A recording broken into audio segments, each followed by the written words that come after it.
नमस्कार दोस्तों। आज अपन इस वीडियो में बात करेंगे एपिक्सामेन टेबलेट्स के बारे में। दोस्तों ये जो एपिक्सामेन टेबलेट्स होती है मार्केट में लगभग 370 रुपीज तक की इसकी 10 टेबलेट्स अवेलेबल रह जाती है 2.5 mg की डोज में। हालांकि ये 2.5 mg की डोज में भी आती है, 5 mg की भी डोज में अवेलेबल रहती है।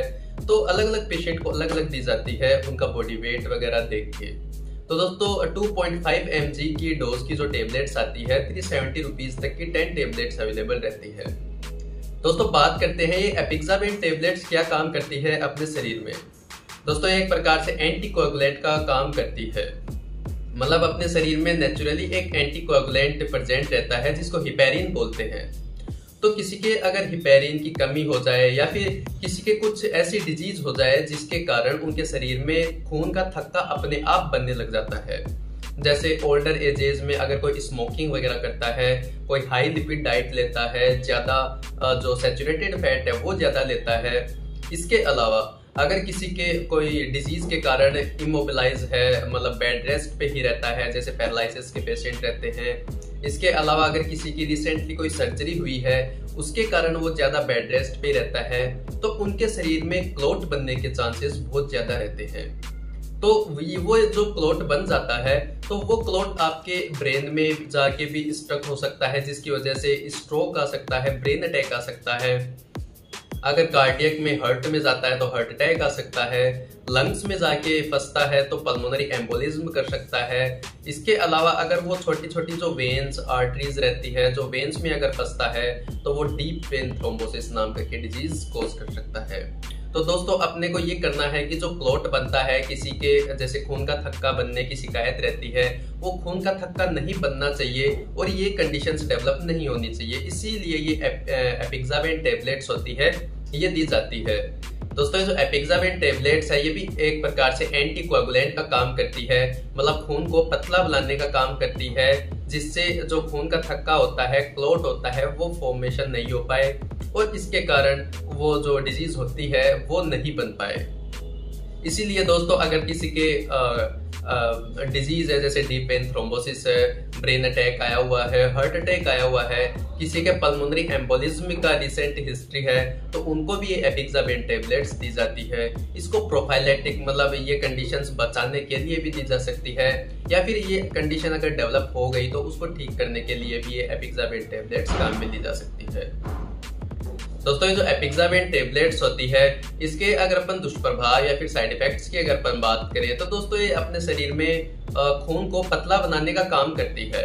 तो खून को पतला बनाएगी तो अगर इसकी टॉक्सिसिटी अपने शरीर में ज्यादा हो जाएगी तो वो ब्लीडिंग कोज करवा सकती है। मतलब अगर किसी के नोज पे लग गई तो नोज ब्लीडिंग हो सकती है। अगर किसी के हाइपरटेंशन की शिकायत हो तो उनके भी नोज ब्लीडिंग मोस्ट कॉमन होता है। अगर आपके पेट में ब्लीडिंग होने लग गई तो आपका जो एक्सक्रेट जो मल होता है उसमें ब्लीडिंग जो ब्लड होता है वो देखने को मिल सकता है, जिसको ब्लैक टेरी स्टूल, जो स्टूल होता है वो डार्क कलर का, ब्लैक कलर का आ सकता है। वो आपके जीआईटी में अगर ब्लीडिंग हो रही है उसकी वजह से हो सकता है। इसके अलावा दोस्तों इसके दुष्प्रभाव की वजह से आप में मतलब कहीं भी शरीर में कहीं भी चोट लगती है तो चोट वाली जगह पे ज्यादा टाइम तक ब्लीडिंग हो सकती है। अगर घाव गहरा है तो बहुत ज्यादा ब्लीडिंग होने के कारण शॉक की कंडीशन भी हो सकती है।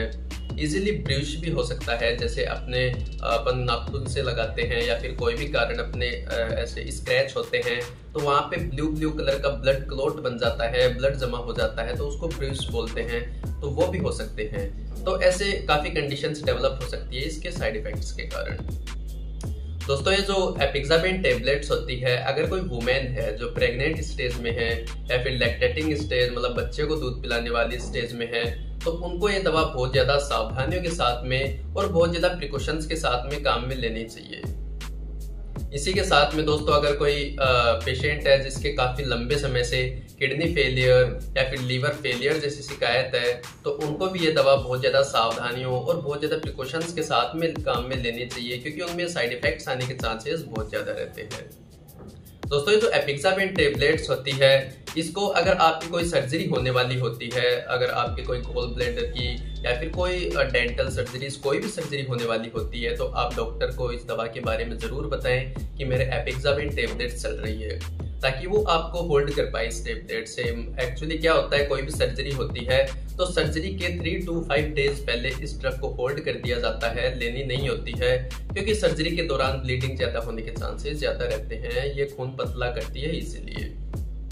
तो दोस्तों, ये जो एपिग्जामेन टेबलेट्स होती है, आप हमेशा इसको डॉक्टर के परामर्श से ही काम में लें, डॉक्टर के प्रिस्क्रिप्शन से ही काम में लें। अपने आप से कभी भी कोई भी दवा सेल्फ मेडिकेशन के रूप में काम में ना लें। दोस्तों, एपिग्जामेन टेबलेट्स की इंफॉर्मेशन आपको थोड़ी भी नॉलेजेबल लगी हो, थोड़ी भी इंफॉर्मेटिव लगी हो, तो वीडियो को लाइक एंड कमेंट जरूर कर दें। चैनल को सब्सक्राइब करना ना भूलें। Thank you.